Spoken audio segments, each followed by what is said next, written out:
The Himalayas whisper ancient stories through their winds, where every peak holds a mystery and every valley breathes life. From golden sunrises kissing icy summit to starlit nights wrapped in silence, they feel like a bird by on time.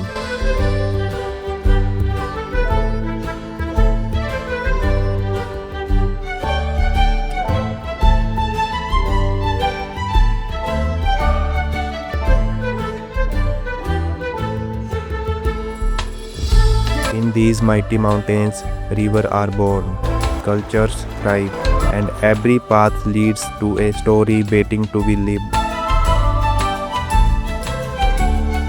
The Himalayas do not just challenge your strength, they awaken something deep within your soul.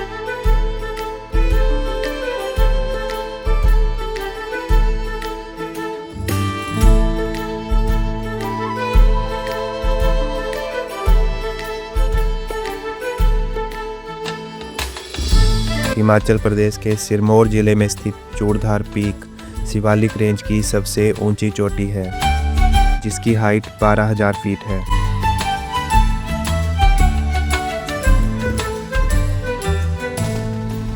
स्थानीय लोग इसे चूड़ चांदनी भी कहते हैं। अगर visibility ठीक हो तो यहाँ से हरियाणा, उत्तराखंड और हिमाचल की दूर दूर तक फैली पहाड़ियाँ देखी जा सकती हैं।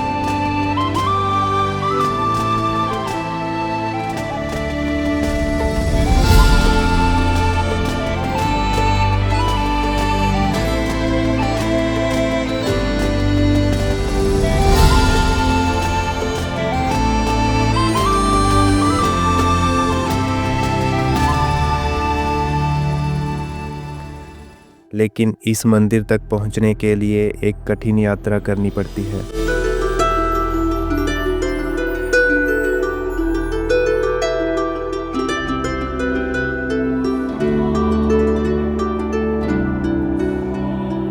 सबसे पहले आपको आना होता है नौराधार, जिसका डिस्टेंस दिल्ली से अप्रोक्स 400 किलोमीटर है। चूड़धार की यात्रा आमतौर पर नौराधार से शुरू होती है। लगभग 18 किलोमीटर का ट्रैक घने देवदार के जंगलों से होकर गुजरता है, जिसमें 6 से 7 घंटे लगते हैं।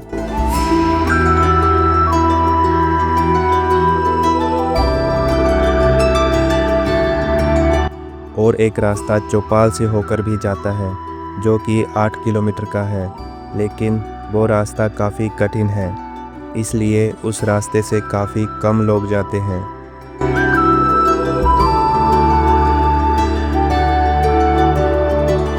हमने इसी रास्ते से जाने का डिसीजन लिया, क्योंकि इस रास्ते से लगभग 3 घंटे का टाइम लगता है ऊपर तक पहुंचने के लिए।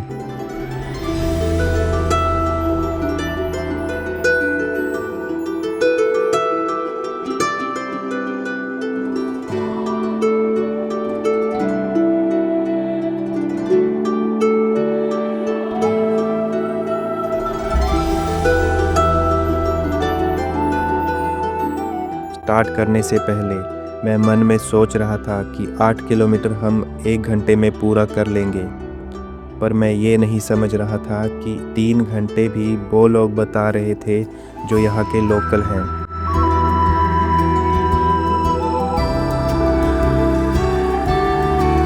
और शायद 3 घंटे में हम ऊपर पहुँच भी जाते, लेकिन जैसे जैसे हम जंगलों में प्रवेश करते हैं, शहर की आवाज़ें पीछे छूटने लगती हैं, हवा ठंडी होती जाती है और रास्ता मुश्किल। और जैसे ही हम आधे रास्ते में पहुंचते हैं, हमें बर्फ़ मिलना स्टार्ट हो जाती है।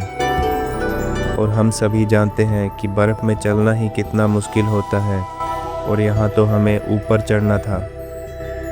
अगर हम 2 कदम ऊपर लेते तो 1 कदम वापस नीचे आ रहे थे।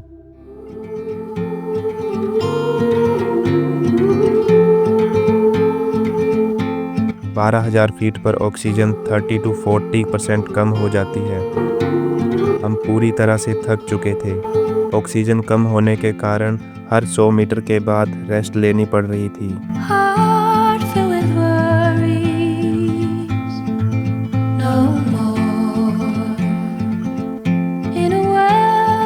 So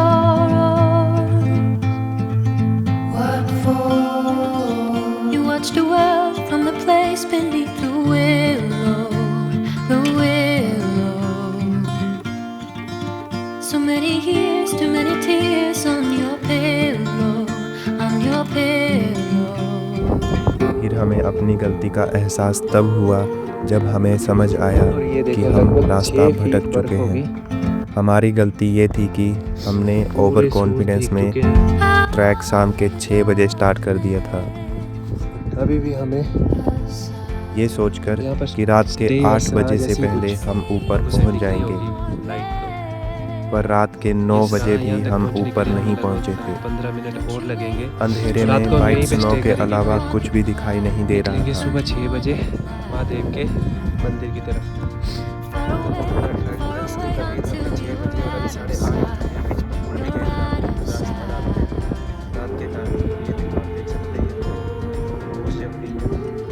एक्सपीरियंस मैं शब्दों में बयान नहीं कर सकता कि कितना मज़ा भी आ रहा है, और डिफ़िकल्ट तो है, ये डिफ़िकल्ट के लिए मैं नहीं बोलूँगा, लेकिन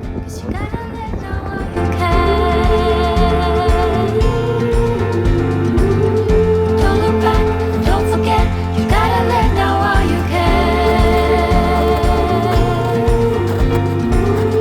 Don't look back, don't forget, you got इस रास्ते की एक अच्छी बात है कि चूड़धार पीक से 1 किलोमीटर नीचे एक रेस्ट हाउस मिलता है, the morning जहां हम रात के 10 बजे पहुंचते हैं। for a लगभग 4 घंटे लगे हमें यहां पहुंचने में। रात को हम यहीं पर आराम करते हैं और सुबह 6 बजे दर्शन के लिए निकल जाते हैं। जब हम सुबह उठे तो वेदर पूरा साफ था। जैसे ही हम ऊपर पहुंचते हैं, हमारी थकान पूरी तरह से ख़त्म हो जाती है। ऐसा लग रहा था कि हम वहाँ महादेव के साथ बैठे हैं। चूड़धार का इतिहास कई सदियों पुराना माना जाता है। कहा जाता है कि यह स्थान महर्षि सिरगुल से भी जुड़ा है। यहीं पर सिरगुल महादेव जी का मंदिर भी है, जो इस टाइम बंद था। ऑफिशियल ट्रैकिंग के टाइम पर मंदिर के कपाट खुलते हैं। now while you जब भी आप इस यात्रा पर जाएं, तो ध्यान रखें कि आप 12,000 फीट की हाइट पर जा रहे हो, तो अपने साथ गर्म कपड़े ज़रूर रखें, क्योंकि ऊपर गर्मियों में भी ठंड होगी। और अगर आप स्नो देखना चाहते हैं तो दिसंबर से अप्रैल तक यहाँ काफ़ी ज़्यादा स्नो होती है। इसी कारण विंटर्स में यहाँ के रास्ते बंद होते हैं। मैंने ये यात्रा मार्च में की थी और इस टाइम यहाँ 6 फीट से भी ज़्यादा स्नो थी। स्थानीय लोगों का मानना है कि इन जंगलों में आज भी देवताओं की उपस्थिति है। जब हवा देवदार के पेड़ों से टकराती है तो ऐसा लगता है जैसे प्रकृति खुद महादेव का नाम जप रही हो। इस रास्ते पर आप अकेले नहीं होते।